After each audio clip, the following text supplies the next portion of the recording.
Cool. Equis. Equis. Yep. So you were just saying right now you're from San Jose. But I'm from San Jose, yeah. You don't claim to one particular side, you said? No, I don't. Why is that? Well, my parents came from Mexico. Well, my mom crossed the border when she was pregnant with me. Okay. So, they came with nothing, and they pretty much worked for everything. And San Jose was super expensive even back then. Right. So we were always moving from one spot to another, and sometimes we'd be living with multiple families in a one bedroom apartment. So we were making it work, That sounds like a tough upbringing, man. I mean, it's okay. It's all a part of the story, part of the show, right? I guess. On this show, that's what I like to do. Is I like to focus on people's story. You know what I'm saying? Oh yeah, man. To me, mine was a long, hard one. A long, hard story. Yeah. Let's start from the beginning. Tell people who you are. My name is Xavier. I go by Equis. A lot of people know me as a businessman, tire guy, weed guy, a rapper, singer, man of many talents, Man of many talents. Yeah. A jack of all trades? A jack of all trades, yeah. So where does your story start? I know you were saying that I was born in San Jose Hospital. Okay. Before they tore it down. And actually when I was born dying. So my tongue was too big, and what happened, I had no control over it, so it flipped backwards, and it clogged my whole throat. Oh, so you were they had to slit my shit open right here and on my stomach too. Oh, damn. Yeah, so you were born with, so you have those scars. Yeah, so since I was born until 3 years, I was eating through a tube in my stomach and breathing through my throat. What? Yeah, bro. It was hard. Were you in a hospital for 3 years straight? Nah. Oh. I was home. Oh, but I was constantly in the hospital though. Okay.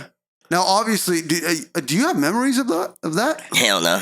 I was gonna say hell no. Obviously, because some people that should be traumatizing as fuck, bro. Hell no. I bet. What is your first memory? I remember the apartments we used to live in. Mm-hmm. They were like red brick apartments. And they were 2 stories. Mm-hmm. And I remember right when I would come out of the apartment, you hit a left, it's like a little alleyway. And there was how do you call it? This is still out in San Jose, right? Yeah, this is in San Jose.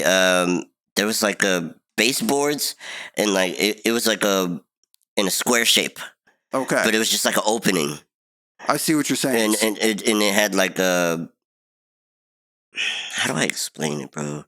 But regardless, you're from San Jose. Yes. Your parents migrated here. Yes. Right? What do you feel like? So how old were you in that apartment, roughly? 4 or 5. 4 or 5 years old. What do you feel like from your earliest memories? What do you feel like really helped shape your personality today? Probably trauma. Trauma? Yeah, that shit made me funny, bro. I just laugh at anything now. Wait. Trauma, this shit made me funny. Yeah. A lot of people can't make that decision. A lot of people trauma hurt them. It takes a lot, dude, because once you're traumatized from certain events or certain things happening to you, you start to see the world really different. Mm. Your family, you won't see them the same. Your friends, you won't see them the same. Relationships will never be the same, It's different. It's different, bro. But I try to take the shitty parts and make them better. You know what I mean? Right. Because whenever you have a different outlook on things, I feel like it makes it a little easier. That makes sense. I mean, you were born into trauma, even though you don't have memory. Yeah. So do you feel like maybe subconsciously that maybe you don't remember it in your memories, but that maybe trauma, I blocked it. Yeah. Yeah. Maybe, for sure. Probably. Man. Yeah. I mean, think about it though. Who wants to think about that shit? No one would. Yeah. A lot of people, but I mean, at the same time though, you have people in this world who would kind of make that their entire personality trait. You know what I'm saying? Yeah. I know a lot of people that went through kind of similar situations as me, and they're just mad all the time. Or sad all the time, you know what I mean? Yeah. I mean, don't get me wrong. I struggle with depression too. I'm just a regular person, just like you. It's just I tend to deal with things a little differently, I guess. Right. Because I used to have a big problem, bro, where I couldn't be by myself. Okay. And now, I could go eat by myself, have a great time. You know what I mean? Yeah. I started looking at it like how I told you. I try to turn the bad into good. So now when I look at it, it's instead of going out with 3-4 people, my bill's not going to be $200 anymore. It's only going to be 25 because it's just me. Yeah. You know what I mean? Yeah. I get you. Depression, struggling with being alone. I feel like a lot of people can relate to that. Take me back to the beginning. So you're 4 or 5 years old, living in the apartments in San Jose, right? Yeah. At what age do you start to feel like that depression that you're talking about? Probably when I was like 10. 10? Yeah. I got bullied a lot at school. You got bullied? Yeah. Hell okay, I got you. I got bullied a lot in school because I look different, bro. I don't look regular, you know what I mean? And kids are mean, bro. They point it out. They're going to pick on you, and they're going to find your flaws and try to make it the center of your whole being, you know? Right. They're gonna try to define you as from whatever fuck ups you got. Right. I mean, dude, trust me, I get it. I understand it. So, do you feel like that was depression or anger at first? I know you said depression. It was definitely anger at first because I took anger management classes too. Okay. I used to punch walls. I can't make a fist anymore because I broke all my knuckles. What? Because you were punching walls? Because I was punching walls, punching different things. I was just frustrated, pissed because I didn't know how to fix it to where what people said wouldn't affect me. It would just bother me so much that I would lash out. You know, I had no emotional control. And this is 10 years old. 10 years old, yeah. What helped a lot with that emotional regulation? I started smoking, bro. Started smoking? Like, I don't want to specify for the camera. Yeah. So you start smoking. Yeah. Not around 10 years old, right? 13. 13. Okay. Yeah. And that helped you a lot? So much. Okay. Still. To this day, I'm assuming. Still, bro. Hey, I mean, everyone has a different coping mechanism, man. I'm nobody to judge. Yeah. Would you say that between 10 and 13, like before you discovered smoking, like what were those 3 years like? It's kind of traumatizing, bro. My dad was on a lot of pills. I'm sorry to hear that. Yeah, it was hard, bro, because like I went from knowing him to not knowing who he was at all. He became a completely different person. You know what I mean? That's tough, man. And I'm glad only I went through it too, because my siblings didn't go through that. He was done with it by the time that they were born.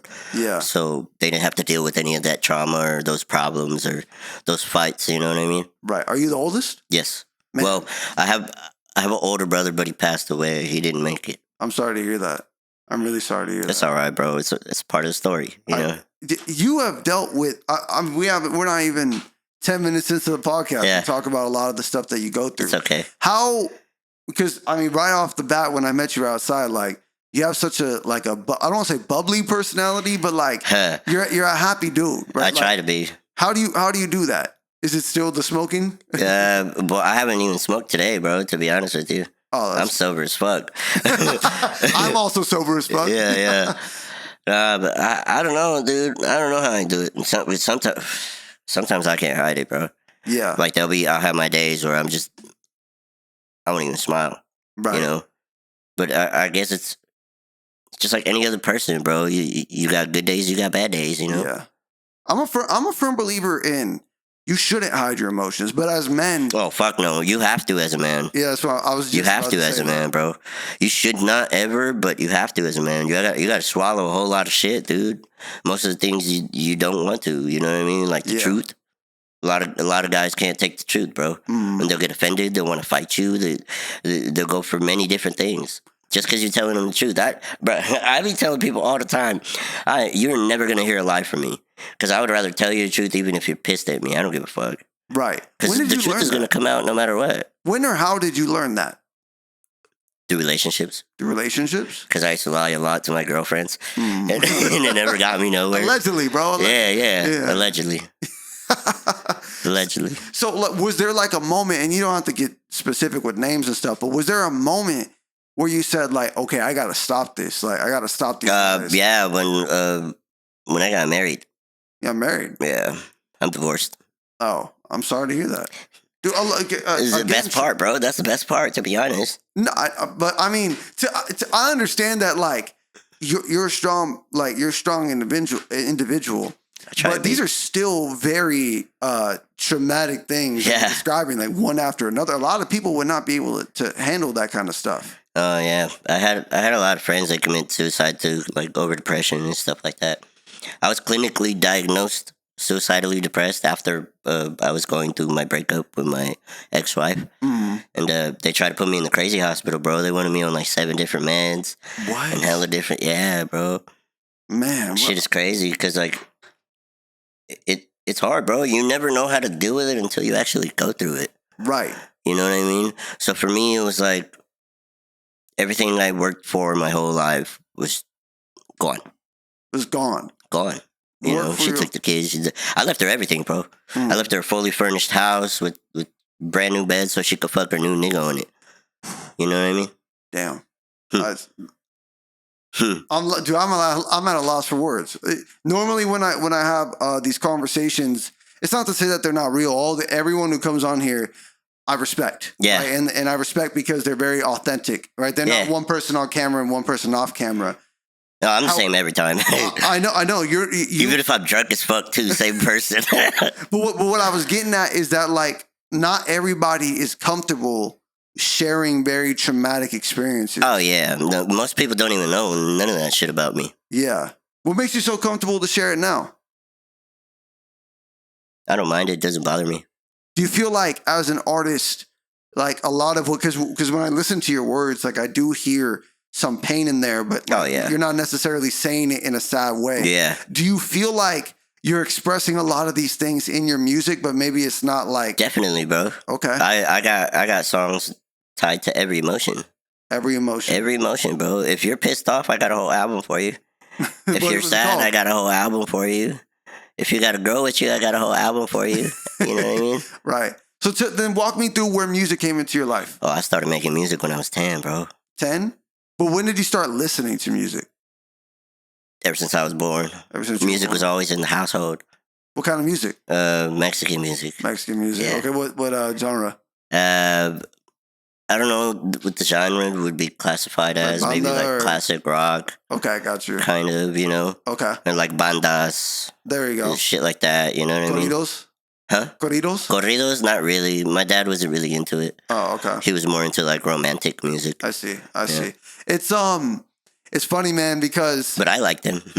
You like them, you said? Yeah, I like corridos. Corridos are cool. Yeah. I actually made one too. I've heard. I was just about to say that. I was about to say it's funny because like the first time I ever heard your music, it was like decades ago. It was mainly rap, but now you're making a lot more. I got everything now. Yeah. Yeah, it was all only rap back then. Only rap. I do want to get to where you're at now. So let's start. So you started making music when you're 10 years old. Yes. How? Cassette tapes. My cousin. Okay. Chris Styles. Chris Styles. Well, he go by Stilo now. Stilo. Wait. Yeah. Bro. Yeah. That's Isaac's brother. Oh, I mean, we're gonna explain all that in a second. It's good. so Chris Styles yeah. helps you record music at his house. When we were 10, yeah, we had a little boombox with the microphone attached to it. Yeah. And we would put the cassette tape. He still has the cassette tapes. That shit's crazy to me. Man. Sound like squirrels and shit. Yeah. So you still have those He demos? has them, yeah. I don't have them, but he does. Damn. So then after 10, like at what point do you like never stay? You go year after year making music? At 10, I'll be honest with you, bro. I didn't even want to do that shit. My cousin forced me. He forced you? Yeah, because we were just at his house. I lived in Tracy for like a year with them. And that was just the thing we would do, you know? Yeah.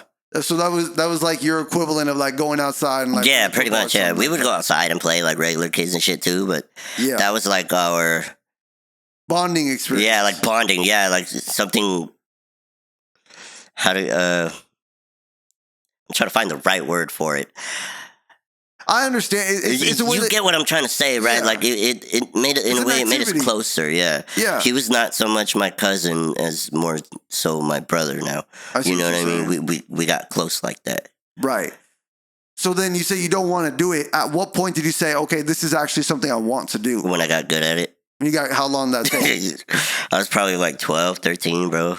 So it took you about 2 years. I started like recording myself in 8th grade. Okay. And then I started recording other people out here too. So it seems like 13 was a real pivotal age because you were just saying earlier that like 10 years old, you realized you were depressed and angry. Yeah. And then 13 years old, when you discover smoking and you get good at music, right? Walk me through like music wise when you were 13, like how did you know, okay, I'm actually good at this? feedback from people. Mm-hmm.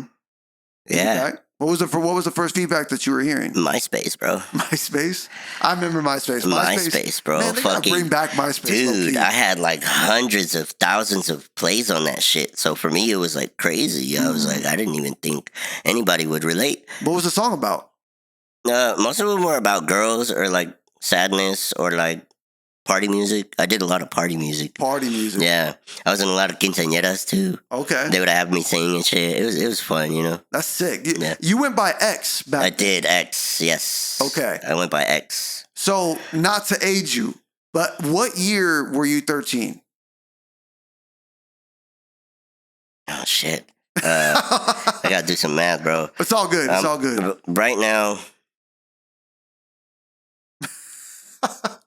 There's a reason I'm asking. It's 19 years ago, bro. 19 years ago. Yeah. The reason I'm asking this question, so it sounds like you're 2 years older than me, right? Because I'm 30. You're 30, I'm 32, yeah. Okay, for sure. Like, I remember I was 14 years old and I saw your name on MySpace. It was That's X, crazy. Right? And I met you, I found your name because your cousin Isaac, yeah, he makes music, and I think he had put out a song with you. I made his first album, bro. I produced the whole thing and everything. It was cool. I still have a copy in my house. Really? Yeah. That's sick, man. So that's how I discovered your music at first. That's wild. And I think I was very close to getting on a song with you, but like I was so scared of reaching out to people. It just never happened. It just never happened. I wasn't going by the name I go by today. Yeah. But the reason I bring that up is because I've noticed that you went from X to Equis, which to me shows that there's like some kind of artistic growth. So walk me through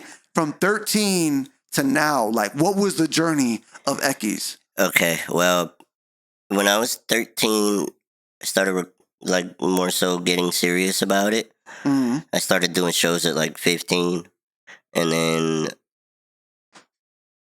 like by the end of high school, bro, I was selling shows out with Jay Stalin. Shit was tight. Jay Stalin? Yeah. Oh, okay, got it. Shit was tight, bro. I remember we had over 1,000 people in this spot once, and they were singing my song, bro. And I didn't believe it. Like I was like, holy shit, I did this. What was the song name? Yeah. Huh? What was the song? Do you remember? I don't remember. I got so many, bro. I have like thousands and thousands of songs, bro. So like I got no idea what it was called. How did you find the time to cook all that?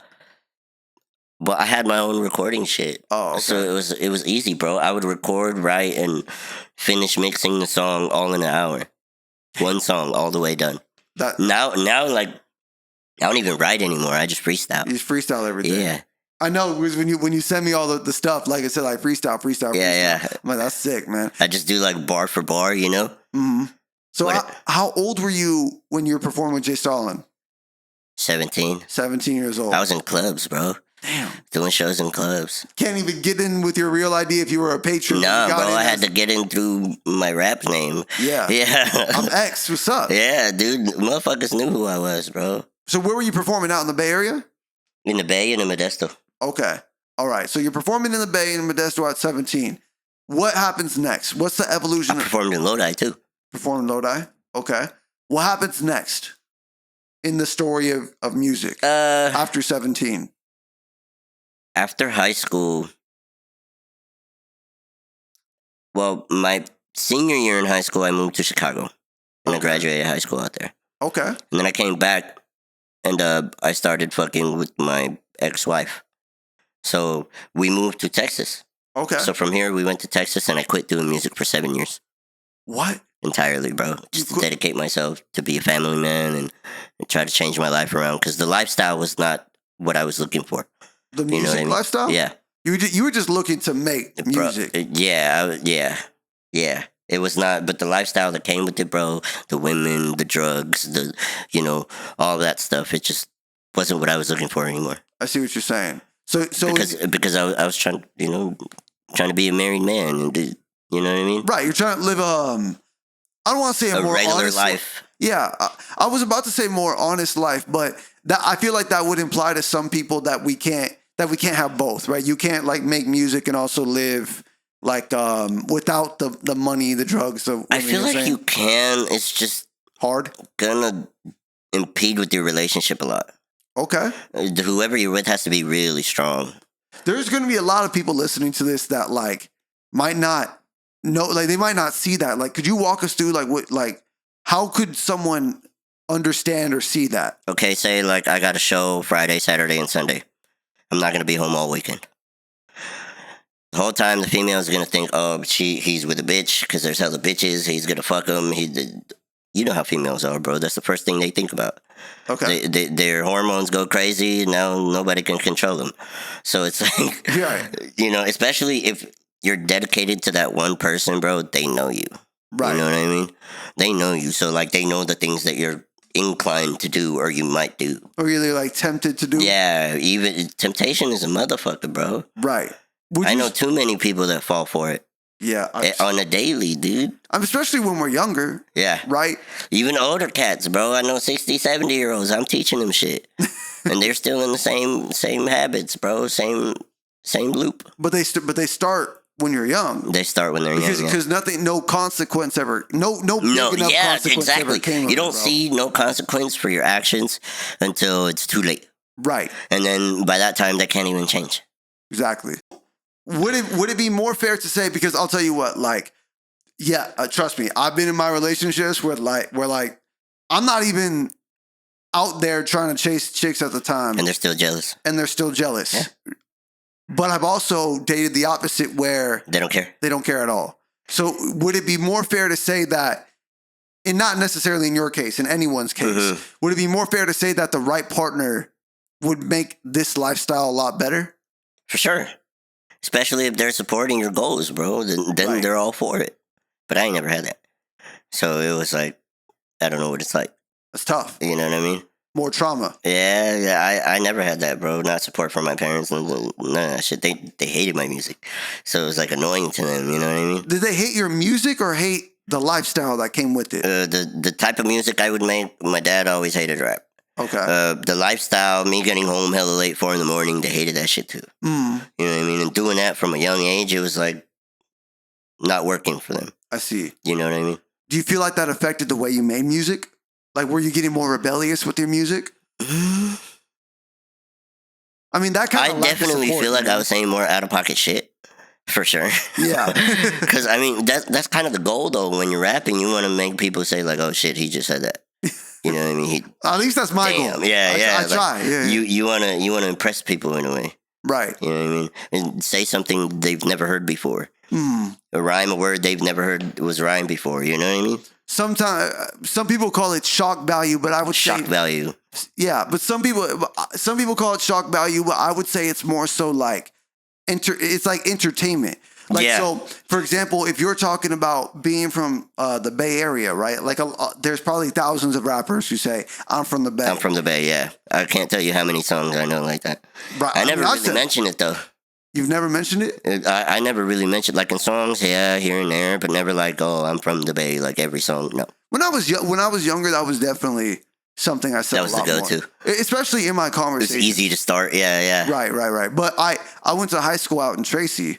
Oh shit! Yeah, so in my head, that's how. That's where you met my cousin. Yeah. So that's in me. So in my head, it was like a lot of people there say they're from the Bay, and when you're in Tracy, you see what I'm saying? So like, I was literally. This isn't about me, but the point I'm getting to is like, in your art, you can be honest and still find entertainment value. So if you were born in the Bay, you could either say I'm from the Bay, or you could say I'm from Barlow Avenue in San Jose. You know what I'm saying? Yeah, like find different ways, but like exact spot. Yeah, exactly. Pinpoint it. Yeah. I used to smoke out of cool cars. You know, like some shit like that. So now you said you didn't make music for 7 years. Mm-hmm. That's a long time. Do you remember the moment where you said, "Okay, I'm not making music anymore"?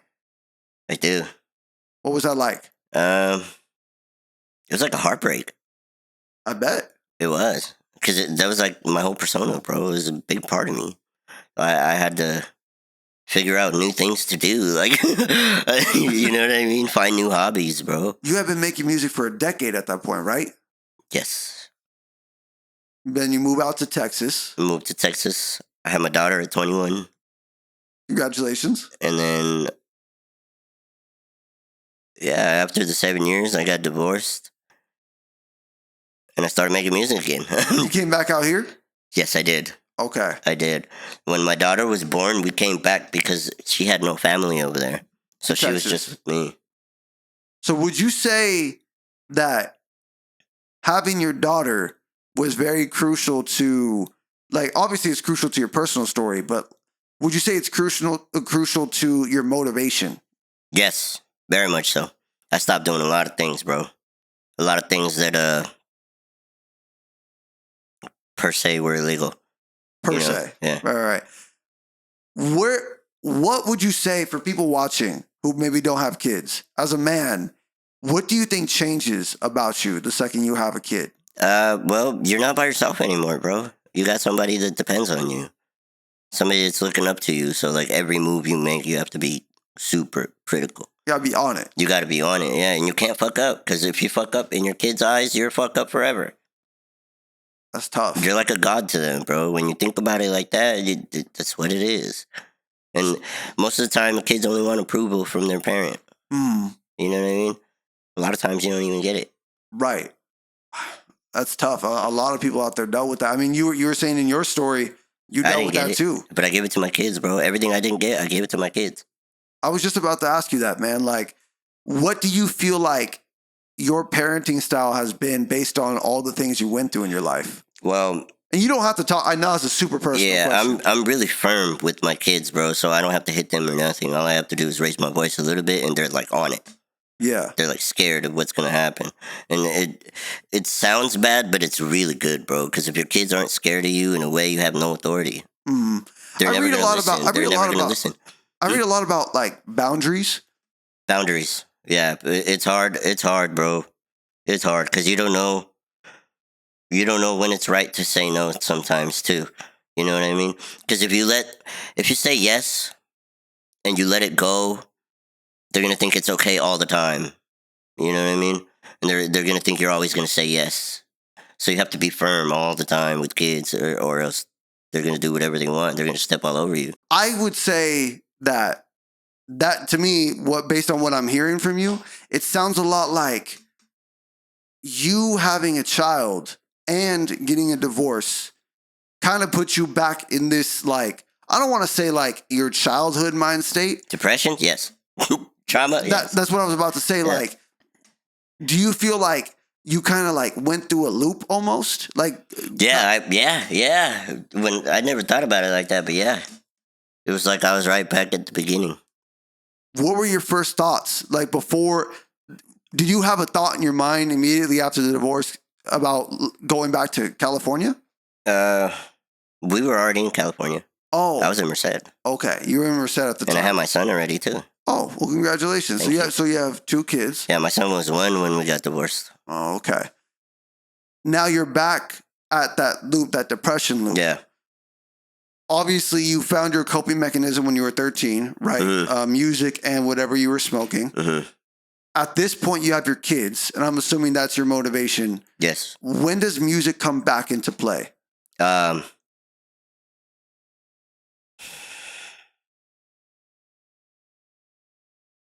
Came back and I want to say it came back into play when I left Merced. When you left and Merced. I came back to Manteca because I connected with a lot of the people that I used to connect with before. Okay. So it was just like natural to do it again, you know? Yeah. I found myself in studios again. I found myself with producers again. It just felt comfortable, you know? Right. So it was just easier to do for me.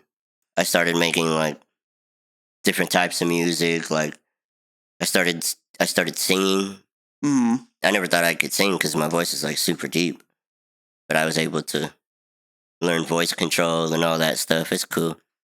Do you feel like this time around that the lifestyle is under control or? Well, yeah, because I don't really take shows unless I get paid. Okay.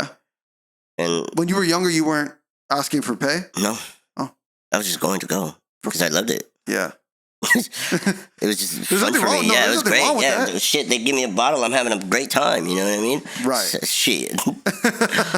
Especially when you're 17, right? You're like, bro. You're in the section, you got a bottle. I get it. If I was 17, I can't say I would be like, yo, can I take $1,000? Shit was awesome, yeah. This shit. So I could have asked them for money, but they would have given me like $100, bro.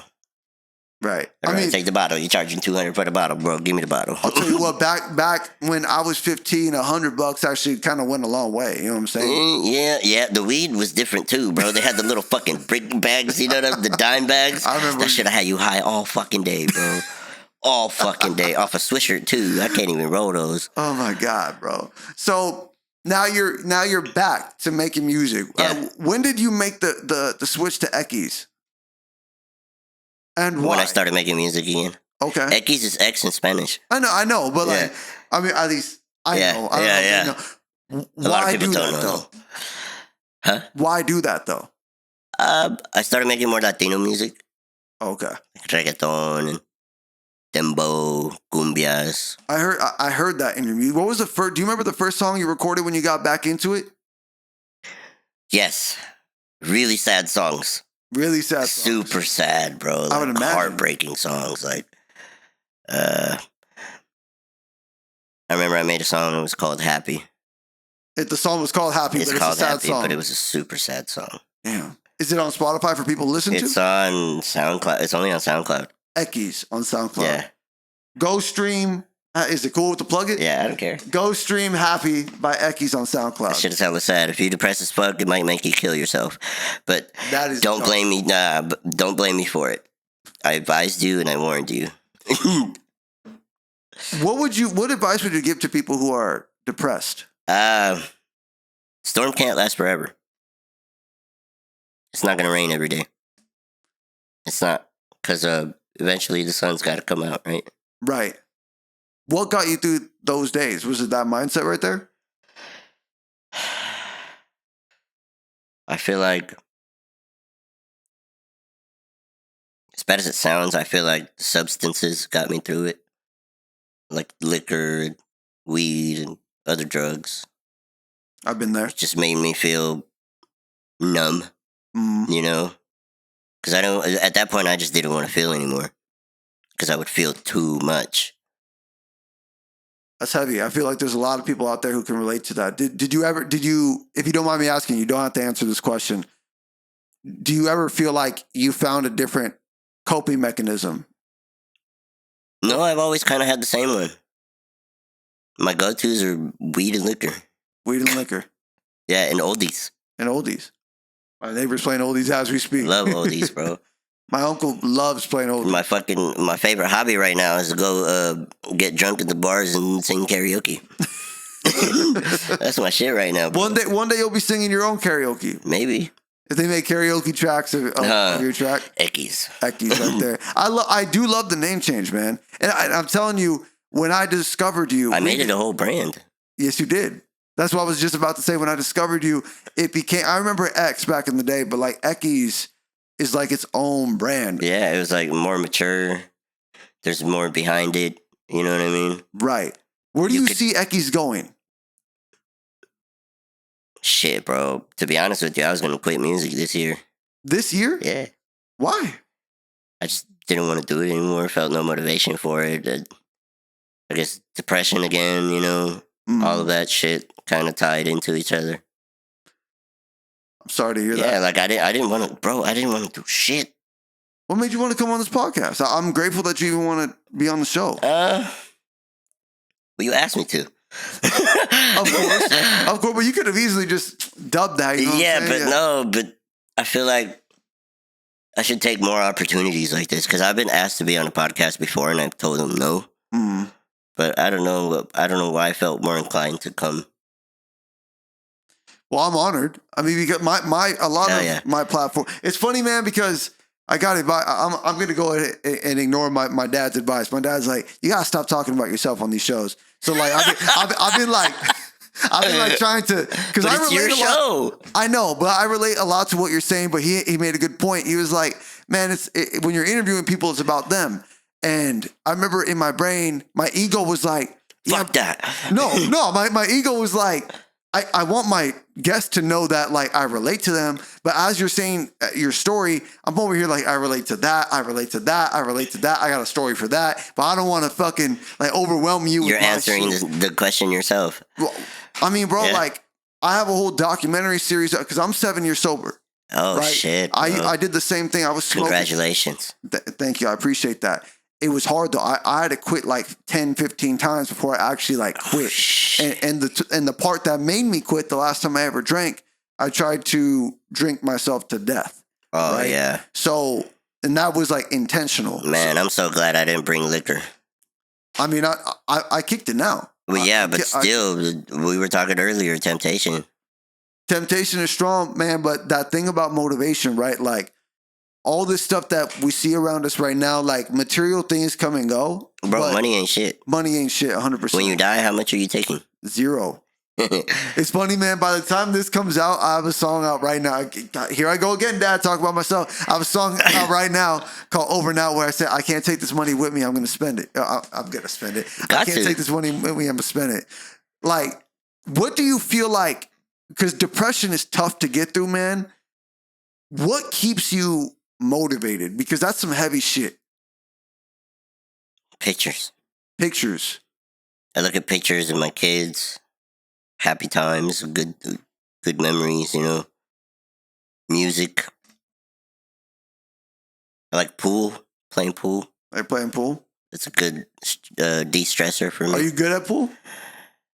I'm a pool shark. A pool shark? Mm-hmm. Okay. I am terrible at pool. I'm pretty good, bro. I'm not even going to try to pretend that I'm good. It depends how drunk I am. Because if I'm like really drunk, bro, the shots are just, it's like muscle memory. So like I know exactly where to hit it, how to hit it, and it's going to go in the pocket. Right. Hey, dude, whatever. I'm gonna tell you. Yeah. I don't think you should quit music. For real? That's the way I feel about it. And yeah. I'm gonna tell you why. I remember specifically, and again, here I go talking about myself. I remember specifically, X, you had like a black hoodie on, if I'm not mistaken, in a lot of your pictures. Yeah. Right? And I remember... Black is like my main attire. Yeah. I remember the topic of your music a lot was very confident, right? But like I can tell when I was messaging you at the time that you're a very humble person. Now I'm hearing your story. I'm hearing a lot of trauma. Does it make sense? Not only does it make sense, I think the world needs to hear a lot more raw perspective. We have a lot of people out there on the internet who fake their lifestyle, fake being millionaires. Oh, yeah. And guess what? Like our kids, I don't have a child right now, but our kids' generation, the next generation, they're gonna look at them the same way we looked at some of our the movie stars and shit like that. Do you? Who was a movie star you looked up to? Jim Carrey. Jim Carrey. Did you want to be like Jim Carrey growing up? Bro, that guy's awesome. I would love to be like Jim Carrey. Man, one of my favorite movie stars ever growing up was Denzel and Will Smith. And how do you feel I felt when Will Smith, like all his shit came out? Like, you're probably devastated, bro. You're like, fuck, dude. I was hella devastated. And I still respect Will. You can't take away his accolades, right? But like, he's good at acting, but I don't like his music so much. my point is, like, a lot of what we looked up to, some of it's real. Like, I would say Denzel is kind of the same on camera as he is off camera, in my opinion. You watch interviews of them and stuff? Yeah, like interviews and stuff like that. Now, obviously, if they put on a front, I don't know that. But what I'm getting at is like, there are no stories that I know of about Denzel where it's like, oh yeah, you know, he pretends to be rich, but actually behind the scenes, he's not. Like me knowing some of the influencers, like, they'll rent out a giant Airbnb. Yeah, just to look like big. Yeah, and popular. And they're actually rich. broke in real life. Yeah. But our kids are watching like, oh my God, look at that person. That. It's all fake. Dude, I'm recording this shit in a garage right now, bro. You know what I'm saying? Like, doing it though. Of course, but what I'm getting at is like, this is a real story. The world needs real stories like yours, bro. Like it's tough to hear as a human being. Yeah. Right. I just want to be like, dude, are you okay? Should we turn off the cameras? Are you good? But at the same time, there's a part of me that's like, nah, like, this is real. This is authentic. And people need to hear this shit. You know? Yeah. I know a lot of people, if they would have went through what I went through, they wouldn't have make it. No. There's a reason you survived birth, bro. You were dying at birth. Yeah, bro. The way I see it is you were made to get through what you're going to go through. Everything. Every bit of it, bro. Because God's times are perfect. if I was depressed, I was supposed to be depressed at that time. It was supposed to teach me something or help me get through it. You know, I don't know. I'm a huge believer in all of us here have a purpose. For sure. And if you don't find it, you're gonna die and come back until you find your purpose. Exactly. You're gonna live the same life over and over again, bro. I think so. Until you learn your lesson.